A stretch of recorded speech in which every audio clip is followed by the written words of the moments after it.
Mais uma vez, boa tarde, mais uma vez, seja muito bem-vindo. Nós estamos ao vivo, agora são 15 horas e 30 minutos pontualmente pelo horário de Brasília. Eu sou o Kleber Werneck e a partir de agora você confere comigo as principais notícias nesta edição da tarde do Redação HIT. E vamos começar com o nosso giro de repórteres pelo país. Olha só, a partir de hoje as tarifas de pedágio ficam mais caras em São Paulo. O aumento vale para todo o estado. E o nosso repórter, o Fernando Jesus, está em uma praça de pedágio na rodovia dos Imigrantes, uma das mais movimentadas de São Paulo. E ele vai trazer mais informações agora. Vamos ver o Fernando aí atento na praça de pedágios. Boa tarde, Fernando. Fala pra gente aí sobre esse aumento que vai pesar no bolso do consumidor. Exatamente, Kleber. Vai pesar no bolso dos motoristas que passam todos os dias por praças de pedágios como essa aqui na Imigrantes. O reajuste foi autorizado pela Artesp, que é um órgão do governo de São Paulo, e esse reajuste será de 5,31% e passa a valer em todas as 227 praças de todo o estado de São Paulo nesta terça-feira. Bom, e aqui na Imigrantes, onde nós estamos, não é diferente. O valor antes era de R$ 36,70 e 80 centavos, e com esse aumento, com esse reajuste, passará a custar R$ 38,70. A única diferença está na rodovia dos Tamoios, que vai ter o maior reajuste e chega a 5,37%. Bom, e para os motoristas que utilizam as tags de pagamento eletrônico, os benefícios continuam os mesmos. Eles têm 5% de desconto fixo na tarifa para todos os tipos de veículos que estiverem equipados com as tags de pagamento automático. Esses veículos também contam com desconto usuário frequente. Esse benefício serve para os motoristas que utilizam a mesma rota todos os dias. Então, com mais frequência o motorista passa por uma mesma rota, mais desconto ele vai ter na sua tarifa no final do mês. E essas novas taxas, elas afetam as rodovias administradas por concessionárias e também os pedágios free flow, que são os pedágios sem cabine.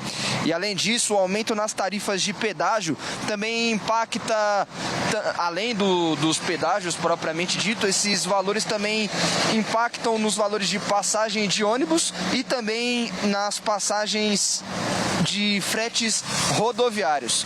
Bom, Kleber, por enquanto é só. Daqui a pouco eu volto com mais notícias de São Paulo. É com você no estúdio. Obrigado, Fernando. Daqui a pouco eu te chamo de novo. E como o Fernando disse, né, o aumento do pedágio, todo mundo vai sentir, de uma forma ou de outra. O motorista que sente diretamente ou a gente comprando um produto que chega de caminhão também acaba embutindo esse aumento no preço. Mas daqui a pouco a gente volta a falar com o Fernando. Nós vamos mudar de assunto agora, mas vamos continuar falando de carros, né? Isso porque o carro é um assunto preferido dos brasileiros. E olha só, o governo, ele está com um novo programa, está elaborando, está discutindo uma nova proposta para baratear o preço do carro e até, se possível, voltar com o famoso, né, aquele conceito de carro popular mais acessível para as pessoas. Vamos ver. A mudança legislativa recente do governo deverá impactar profundamente os preços dos carros no Brasil em 2025. Isso porque essa nova lei trará medidas estratégicas para tornar os automóveis mais acessíveis à população. O governo avalia aplicar o IPI zero, que é o Imposto sobre Produtos Industrializados, em uma reformulação chamada IPI verde, para carros que cumpram requisitos de emissão de poluentes e eficiência energética. Dessa forma, a publicação da lei deve resultar em significativa redução dos preços dos carros. Hoje, quem compra um carro 0 km fabricado no país paga entre 35% e 40% de imposto, uma das cargas mais altas do mundo.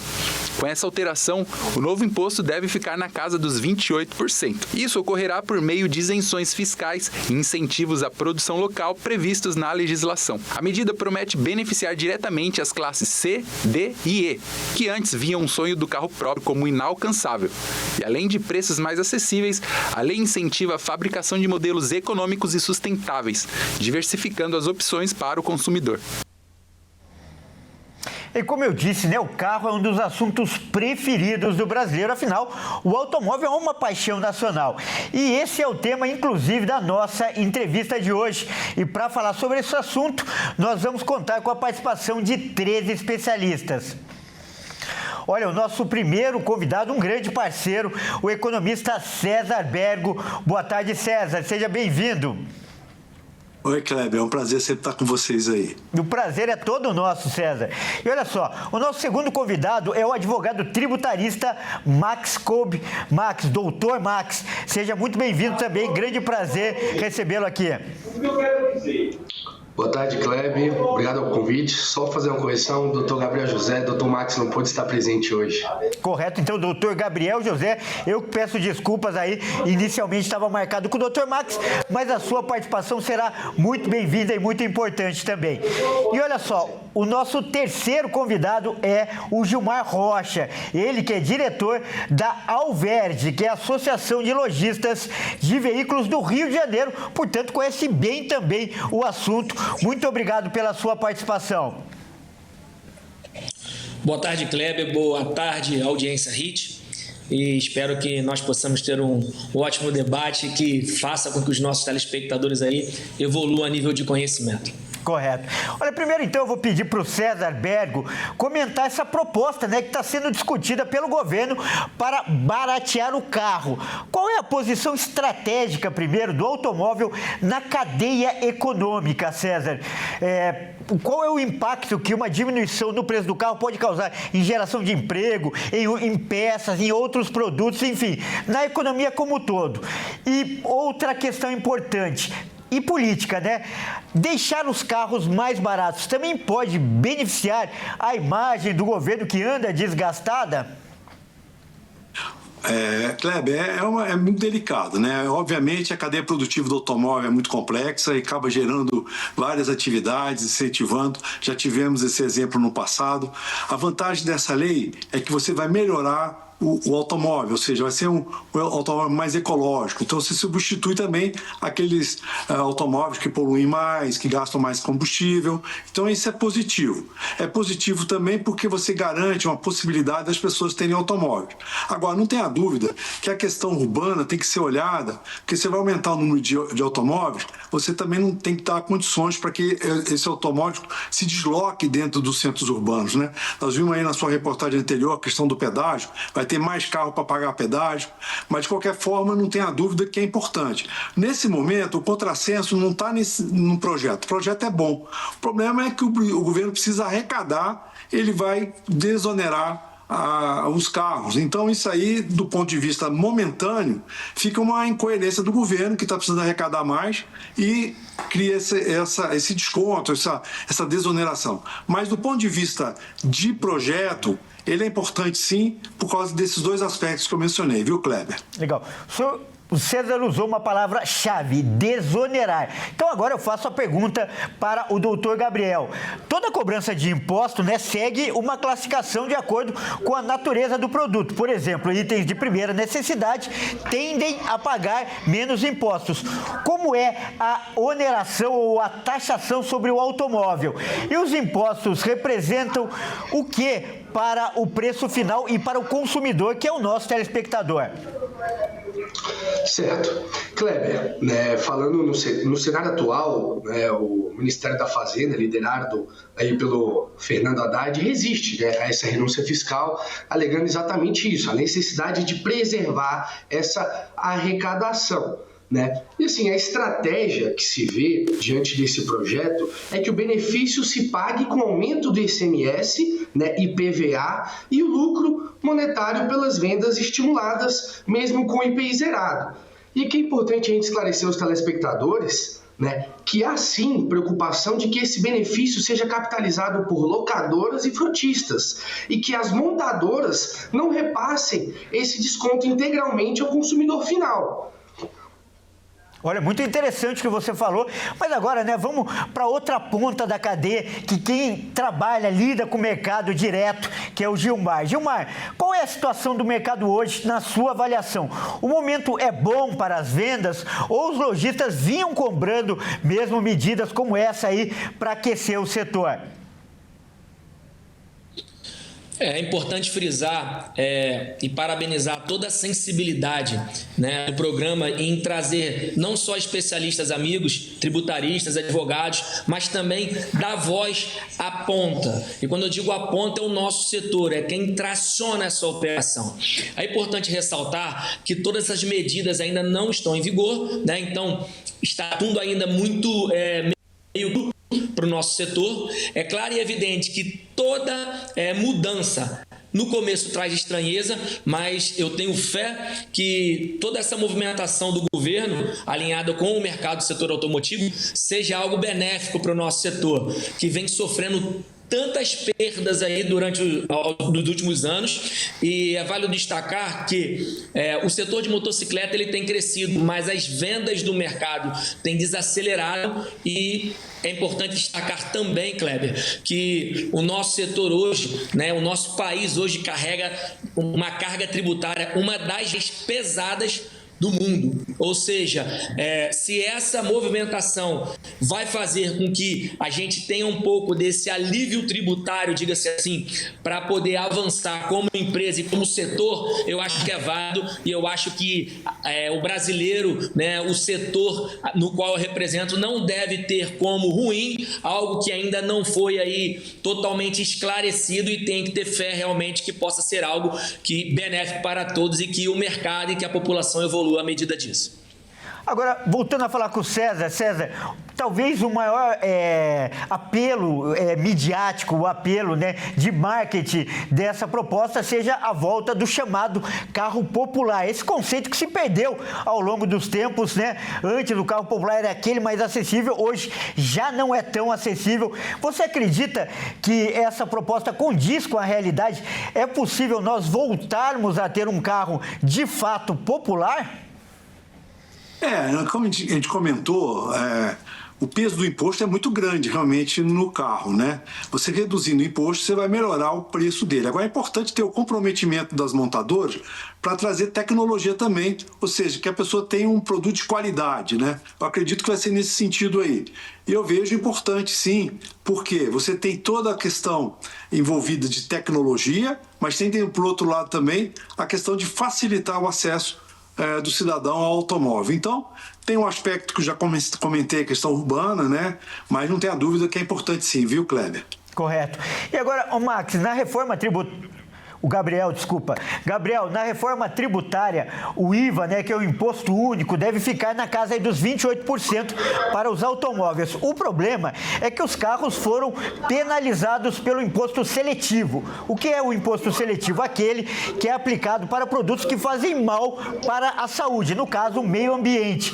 E essa tributação deve ser um incentivo ainda maior para o comércio dos carros elétricos?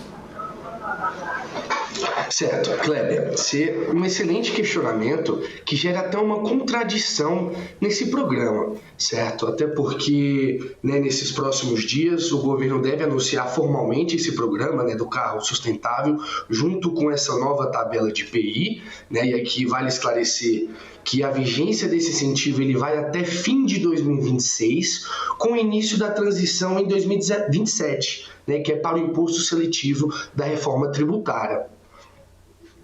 Correto. Então, ainda vamos passar por essa transição aí. E agora uma pergunta importante também, falando de mercado de trabalho, a redução dos preços, né? Ela deve estimular ainda mais pessoas a adquirirem um carro para trabalhar como motorista de aplicativo, né? Muita gente hoje é motorista de aplicativo. E esse perfil de comprador já é relevante no comércio de carros? Eu pergunto para você. E aí, né, como você mesmo questionou, em relação aos veículos elétricos, como eu informei, ficam de fora, né? A princípio ficaram de fora os veículos elétricos, pois são majoritariamente importados, né? Esse programa prevê somente para veículos, né, automotores nacionais, produzidos nacionalmente. E, né, consequentemente, essa exclusão prevê também, além dos modelos com motor turbo e com potência acima de 90 cavalos. Gilmar, e essa categoria de consumidor, ela já é relevante? O que significa agora esses consumidores, essas pessoas que compram um carro para trabalhar? Você citou a moto, né? A moto também é instrumento aí para aplicativos, mas principalmente o carro. Boa parte hoje dos compradores são esse perfil? Sim, Kleber. Inclusive, essa parte, né, do mercado, ela tem realmente contribuído muito para que o nosso setor continue de pé. Diga-se assim, na verdade, hoje, esses aplicativos, com a chegada desse serviço de aplicativo da pandemia para cá, com o aumento dos serviços de entrega, vem crescendo muito a compra desse veículo lá na ponta, para trabalho, para aplicativo, né, para serviços de delivery, enfim. Então, esse precisa também ser um setor que precisa ser olhado com carinho, porque realmente ainda há uma migração muito tímida, né, para as frotas chinesas, para os carros elétricos, enfim. Na verdade, o brasileiro é apaixonado por carro, porém ainda é muito conservador.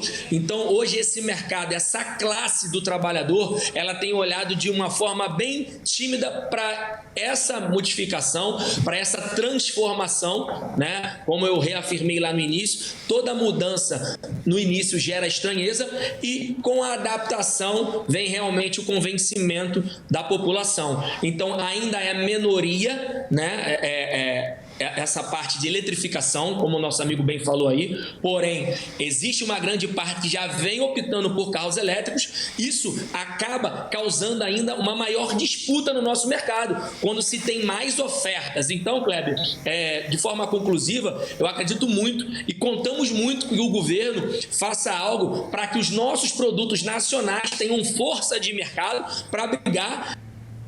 A gente perde força, a gente perde mercado e passa a ter que ver como segundo ou terceiro aquilo que para nós brasileiros era a primeira opção, porque somos patriotas e queremos os nossos veículos. Tá certo, então. Eu quero agradecer, então, a participação dos nossos 3 convidados. Realmente uma conversa muito agradável e que acrescentou muito, né? Primeiro, o economista, o César Bergo, também o advogado, o doutor Gabriel, que entrou aí de última hora, mas acrescentou muitíssimo nesse debate, nessa discussão. E, por fim, o Gilmar Rocha também, que é representante aí dos vendedores de carros. Muito obrigado aos 3 e já fica aqui um convite para uma próxima participação. Obrigado, até logo. Um abraço, tchau, tchau. Tchau, tchau. Bom, é isso aí. Agora vamos mudar de assunto então agora e vamos falar, né, que mais de 30 mil celulares, olha só, foram roubados ou furtados no Rio de Janeiro só neste ano. Acompanhe agora na reportagem do Joenison Santos. O estado do Rio de Janeiro registrou mais de 30 mil casos de roubos e furtos nos primeiros 5 meses de 2025. Os dados divulgados nesta segunda-feira pelo Instituto de Segurança Pública revelaram um aumento de 22% desses crimes em relação ao mesmo período de 2024. Entre janeiro e maio de 2025, foram mais de 10.870 roubos de telefones, o maior número desde 2019. Já os furtos atingiram o número mais alto da série histórica, iniciada em 2003, com mais de 19 mil. Ciente do aumento expressivo, a Polícia Civil montou a Operação Rastreio para combater roubo, furto e receptação de aparelhos. Como parte da operação, no último dia 24, cerca de 3 mil usuários de telefones identificados como roubados receberam uma notificação para entregarem o celular numa delegacia. Caso a ordem fosse descumprida, o portador do aparelho roubado responderia pelo crime de receptação. O número de telefones devolvidos ainda não foi divulgado. Em comparação com outros crimes, em maio, o estado registrou queda de mais de 13% na letalidade violenta e queda no número de casos envolvendo roubos de veículo. E olha só, 35 cidades do Rio Grande do Sul registraram temperatura abaixo de zero nesta terça-feira. Em Santana do Livramento, os termômetros chegaram a menos 7 graus. Olha só, que frio, hein? Veja os detalhes agora com a repórter Kátia Fantin. A terça começou gelada aqui no Rio Grande do Sul. Uma massa de ar polar bem intensa avança sobre a região sul e derrubou as temperaturas logo nas primeiras horas do dia. Em muitas cidades teve geada generalizada entre a madrugada e o início dessa manhã. Segundo a Climatempo e a Defesa Civil, 35 cidades registraram temperaturas negativas. O frio mais intenso foi em Santana do Livramento, na fronteira oeste, 7 graus negativos. Essa já é a quarta onda de frio do ano e a segunda desde o início do inverno, que começou no dia 20 de junho. E essa frente fria deve continuar até essa sexta-feira, com temperaturas a cerca de 5 graus abaixo da média na época. Apesar do frio, não há previsão de neve. Um dos registros que a gente mostra para vocês é da noite de ontem, na cidade de Panambi, no noroeste aqui do estado. Teve até crosta de gelo sobre os carros. De acordo com a Climatempo, o mês deve ser um pouco mais tranquilo do que junho. Menos episódios de frio intenso e também menos chuva. Ciclones e frentes frias devem passar com menos frequência aqui pelo sul. Para hoje, o tempo segue firme, sem previsão de chuva, mas o frio continua presente pelos próximos dias. Então, o jeito é se agasalhar bem e caprichar no chimarrão para a gente encarar essa semana. Olha, você pode ver que a Kátia estava bem agasalhada, afinal o frio está rigoroso lá no Rio Grande do Sul. Bom, vamos mudar agora de estado, né? Vamos voltar para São Paulo, voltar a falar com o Fernando Jesus. Ele que vai contar agora uma história que aconteceu em Cotia, cidade que fica aqui na Grande São Paulo. 2 guardas civis, eles foram presos em flagrante pela morte de um jovem de 17 anos. Triste história. E essa prisão só foi possível por causa de imagens de câmeras de segurança que gravaram toda a ação. Mas é o Fernando que vai contar pra gente essa história. Por favor, Fernando. Exatamente, Kleber, um caso bem triste que aconteceu em Cotia, no interior de São Paulo. Em um depoimento oficial, os guardas afirmaram que abordaram os 2 suspeitos de terem roubado um carro no quilômetro 19 da rodovia Raposo Tavares. E durante a fuga, os criminosos teriam disparado contra os 2 agentes, que então acabaram revidando. E um desses disparos teria acertado o adolescente de 17 anos, que morreu ali no local. Ele não foi socorrido e um detalhe importante é que nenhuma arma foi encontrada com o adolescente de 17 anos. Bom, e como você disse, uma câmera de segurança flagrou tudo e trouxe a verdade e contradiz com esse depoimento. Você vai ver aí na sua tela tudo que aconteceu e foi registrado pelas câmeras de segurança. Podemos ver nas imagens que não houve confronto entre os agentes e os suspeitos. Os 2 homens estavam fugindo a pé da polícia, um deles consegue escapar pelo lado esquerdo aí da imagem e do lado direito o outro foi encurralado pela viatura e os policiais já descem atirando no adolescente. O caso agora está sendo investigado pelo Departamento Estadual de Homicídios e de Proteção à Pessoa, o DHPP. Em nota oficial, a Prefeitura Municipal de Cotia afirmou que os agentes foram afastados das suas funções operacionais e também tiveram as suas armas apreendidas até que os fatos sejam apurados por completo. E a prisão em flagrante também dos 2 guardas civis foi convertida para preventiva até que seja decretado de fato o que vai acontecer com os 2 guardas, a pena dos 2 seja decretada oficialmente. Bom, as câmeras puderam aí revelar toda a verdade e a investigação será feita e a justiça também, Kleber. Tá certo, Fernando. Muito obrigado aí pelas informações e pela sua participação. Grande abraço. Bom, é isso aí. Essa edição fica por aqui. Eu agradeço demais pela sua companhia. E você que não nos acompanha pela RIS TV, fique agora com a sua programação local. Ótima tarde e até mais.